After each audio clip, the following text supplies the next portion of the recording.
Hey Flower Tribe, it's Kelly Lehman and Lucy Lehman, and today I'm going to show you some of the things that I'm doing in my spring garden for the beginning of my spring cleanup.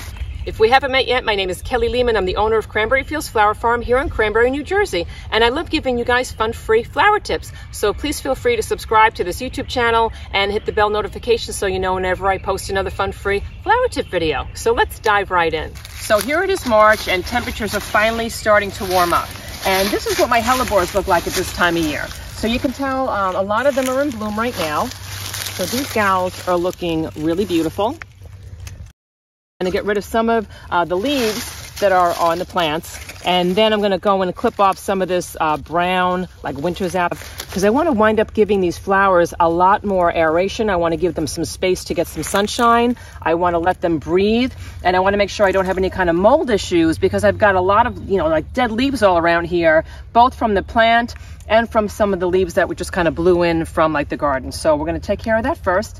And these are some of the steps that I use. The first thing I'm going to do is I'm just going to use a leaf blower to kind of cheat, because I'm going to do some of the raking, but I want to get in here and kind of get some of those leaves kicked up first. So let's take care of that first. And I'm using this DeWalt leaf blower. This is not a paid endorsement. This is just one of the leaf blowers that I like to use because it's very light and it's got like an electric charge, so it's very easy to kind of tote around. So I'll put a link to this in my Amazon shop page below, just in case you were looking for a new leaf blower. So let's get these guys out of here. Sorry, Lou.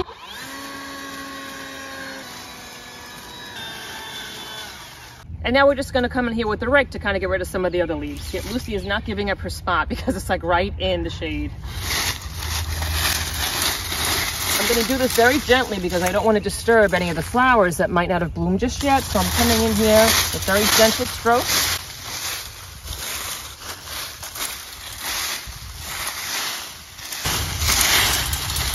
Now, a better gardener might have come in here in fall and gotten rid of the bulk of these leaves, but I have to say, for the most part, I can't keep up with all the garden beds that we have to do everything perfectly.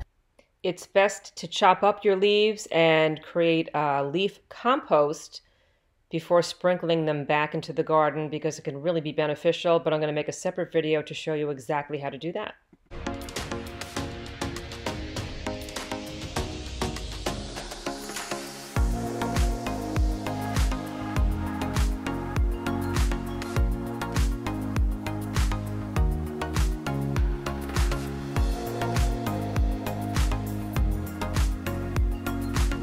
Okay, so now we're going to get in here and get rid of some of those winter zapped leaves and just get some aeration going on.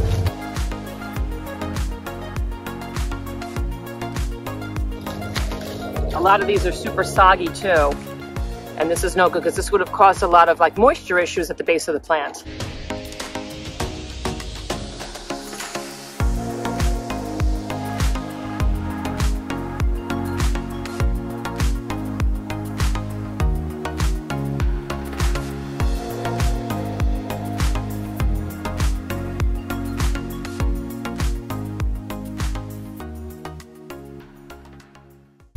Now I'm really getting in here tight now. I want to make sure that I save the flowers that have nice, beautiful green stems, beautiful green leaves, and I'm getting rid of just the leaves over here that kind of have that winter zap on them. And as you can tell on this stem, these leaves got that winter zap, so I'm going to clip those out. But these guys aren't looking too bad, so I'm going to actually leave those in place.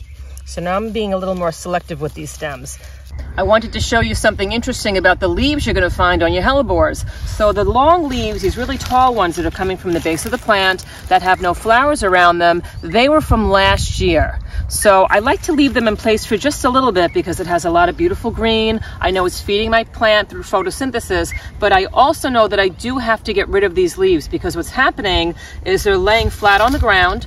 They're going to wind up getting really mushy. Right now already you can start seeing some of it's kind of deteriorating. It's getting, I think this one had a little bit of that like that winter burn, and it's laying flat on the ground. So the more rain that we have in spring, the mushier these leaves are going to get, and it's going to cause a problem for the rest of the Hellebores. So I'm going to start cutting off some of the ones that I know aren't upright, because there's a good chance these are going to get pretty soggy pretty fast. So I'm just using a tool that I use sometimes. It's called Prunarbo.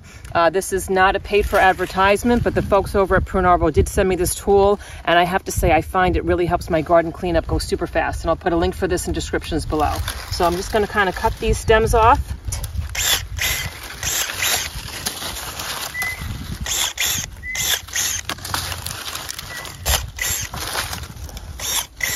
Now, if you've got some of last year's stems and they're still upright, like over here, I think it's okay to kind of leave them in place because they're standing upright, they're not flopping over, they're not soggy. So I would maybe leave this one in place for just a little bit. This stem is really beat up. You can tell it's already compromised, it's bending, so this is going to be an issue. So I'm going to get rid of this one, once again at the base, just to clean it up and get a little bit of airflow. Take a look down here. I've got more of these stems from last year. They already flopped over, and you can tell what happens to them. They start to get kind of goopy. They get really almost like soggy straw. So I want to make sure that I get rid of those. And now you can tell when you look in here closer, there's a lot of airflow. I got rid of most of the leaves, and these are terrific self-seeders. So when these guys go to seed, they're going to wind up dropping their seeds on the ground, and they wind up replanting themselves. So we're going to have a bigger patch of hellebores in this spot next year. So this is what the hellebores look like. I'm going to show you some of the different examples that I have of them. This guy is a super beautiful purple one. And even like the leaves are beautiful. They're kind of like a greenish. They've got some red on them. They're absolutely magnificent. The ones up front are more of a white. I'll give you some better view over here. A lot of times they like to droop down, but as they get bigger, a lot of times they'll lift up a bit more. There's another really beautiful one. And these guys are the first flowers to bloom in my garden. They come up even before the daffodils and even before the tulips. A lot of people will call these Lenten roses because they come up right around the time of Lent each year. The other thing I want to talk to you about is my lilacs that are right above my hellebores. So here's the thing with hellebores, guys. Hellebores love to be planted in partial shade. So what I did was I put them in a spot that I knew they were going to have some covering, but yet they weren't going to be in complete shade. So the story with this is that my lilac is going to come into bloom after the hellebores are done blooming. So right now it's got kind of like that sunshine coming in through the branches, but yet these hellebores aren't exposed to full sun because it's got the shade of like the branches protecting them. While I'm here, I'm going to wind up removing all like the dead and damaged branches on this lilac because lilacs also love a lot of airflow, and you don't want the plant to have to put a lot of energy into supporting those old cracked branches. So I'm using the Pronarbo once again. And these guys are kind of wimpy. Some of them I could just break off with my hand. This guy I can tell is dead. When I cut in here, the branch is white. There's no green. That means that this part of the branch is dead. So I'm going to cut in here all the way here. This stem is kind of spindly. It's very skinny. So I'd rather have my lilac pump its energy into some of these stronger branches than some of these spindly little ones. So I'm going to get rid of the little spindly ones. And I'm looking for ones that are crisscrossing one another. So these guys are crisscrossing. That means they're going to wear away on each other. So I'm going to get rid of some of those crisscross branches also. This one up here I see it needs to be pruned because everything else around it is kind of budding out and this guy is not. I'm going to double check by just cutting into one of these to see what it looks like. And sure enough, it's still white. So I'm going to give this guy a cut. That was a pretty thick branch too. A lot of times when you come into your plants in spring, if you just take like a quick overview of them before you even start pruning, you'll find a lot of like dead branches that are already snapped off from like the wind or the winter. So if I come into this lilac bush here, I'm seeing that this guy is completely already snapped off from some of the big winter storms that we had. So I'm going to remove him. So this was causing a lot of stress on the plant. It was having to support this big dead branch. I want to make sure I get rid of him ASAP. Okay. Here's one laying right on the ground.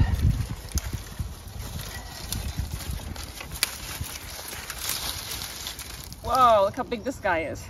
Holy Hannah. All right, here's another one. Looks like it was just planted there, but it's not. Wow.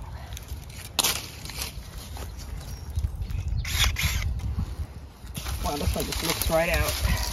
It's all rotted. See all those issues here? So all these, this is super bad for the plant to have inside of it. So we're going to get rid of it. There's also lots of stuff growing there that we don't want near the healthy plant. So let's get rid of that. It's decomposing already.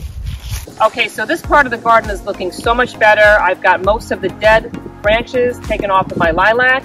I've got a lot of aeration between here. We got rid of the leaves. I'm going to wind up chopping up a lot of the leaves that we have in these piles here, and I'm going to wind up using them as organic compost. I'm going to wind up sprinkling some of them back into the garden because it's going to feed my soil. but I don't want like the leaves that are like very, very big and fat, because once again, they're going to cause those moisture issues, but all chopped up really fine. They act as nice organic matter. And we've got our Hellebores looking super healthy now. We got rid of last year's leaves that were falling to the ground. They were getting a little decayed. They were causing some mold issues. And these guys have lots of aeration. They're looking super beautiful. And now they're all set to show off. And then they're going to reseed themselves and branch out even more for next year. Thank you so much for joining us in this video, and please feel free to hop on over to our Kelly Lehman's Flower Tribe Facebook group, because there's thousands of gardeners from all over the world, and they're asking and answering tons of questions over there. And I just started a brand new podcast. A lot of you have asked for me to come up with a podcast that you can listen to as you're gardening, as you're working out, as you're, carpooling with the kids, as you're at the gym. And so you asked for it, you got it. So if you take a look at Spotify and Apple, iTunes, Google, you can check out the Gardening Flowers with Kelly Lehman, and I try to give you really simple, quick flower gardening tips over there, and you can check that out. And please say hi to us over on my Instagram channel, and please let me know where you're viewing this from in this great, big, beautiful world. I love to see how our flower tribe is growing around the globe each week. And also check out some of my online flower courses. We're giving all the proceeds that we make this March to help our brothers and sisters in the Ukraine that are suffering. So if you've ever wanted to get one of my online courses, and you're also looking to help our brothers and sisters over there, please check out the link below for my Retrieve online flower courses, and I will see you in the next video.